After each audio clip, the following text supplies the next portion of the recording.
The Assassin Supplier. It was early morning when a cloaked man knocked at my front door. Half groggy from sleep, roused by an urgent phone call by one of my clients, I wrapped a petal-pink robe around me, tying it closed. As I made my way down the hallway, I grabbed a discarded chopstick from last night's Chinese food and used it to hold my hair back. The person knocked again, and I sighed inwardly. I flipped on the lights and called in a cheery tone, "One moment, Grumpy! Have patience." I made my way across the cozy plant-littered living room and unlocked the multitude of locks on the door, one of them being a fingerprint reader. I tugged the door open to see a cloaked figure standing before me. The upper half of their face was obscured, but by the sharp lines of their jaw and the faint stubble along their chin, I could tell that he was a man. Through his tight shirt, I could see the faint traces of muscles and weapons that were strapped to him. Guns and vials and syringes and knives, all sorts of exciting things that I got to confiscate. The darkness of the night beyond him made it difficult for me to see if someone was lurking in the shadows, but I doubted anyone would try to kill me. It was too darned early to worry about blood. I braced my hand on my hip. "You know, mister, it's 4 a.m. I didn't get back from dinner until midnight. Can you imagine that? I must have lost track of time. I never stay out later than 8. I lowered my voice into a conspiratorial whisper. "That's when the spooks come out, you know?" I feigned a shiver. "Freaky, no?" He took a sort of shuffling step backward. "So, how can I help you, sir?" He fumbled for words. I think I got the wrong house."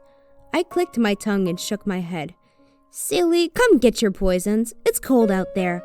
I wouldn't want you getting sick. I hear it's very inconvenient when it comes to assassinating." He stood still for a few moments, paused like a statue, then took a few steps towards me.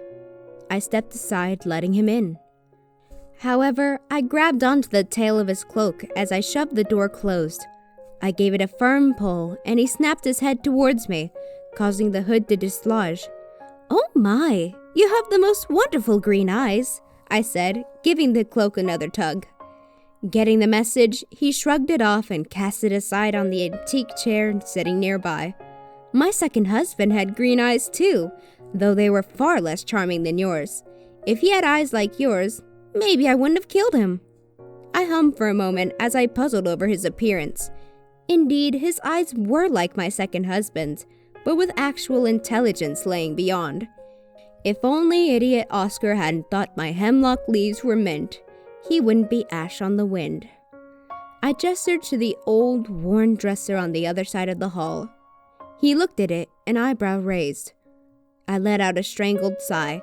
"Top left, knives. Top middle, syringes. Top right, poisons. Middle drawer, guns. Bottom drawer, any miscellaneous item that could be used as a weapon."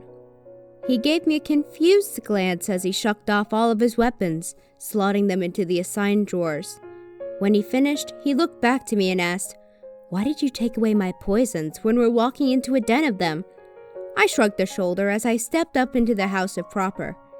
He followed me, a small gasp falling out of his lips as he laid eyes on the dozens of plants that littered the living room/kitchen area.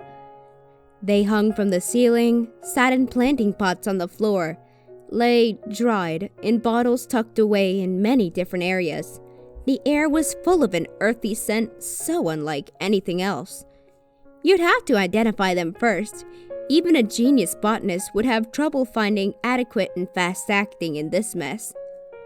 I paused in the center of the room and turned to the man, clapping my hands together. I grinned, dislodging the seriousness that had overtaken me. "So, mister, what type of poison would you like?" Hesitantly, he answered, "Invisible and slow.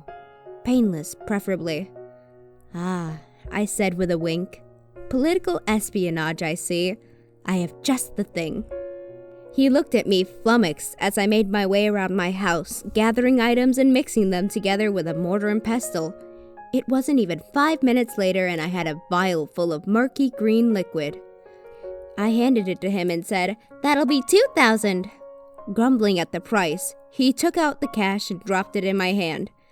I watched him closely as he gathered his things and left, a grin spreading across my lips. Business was booming. Do you love audio stories? Subscribe for more.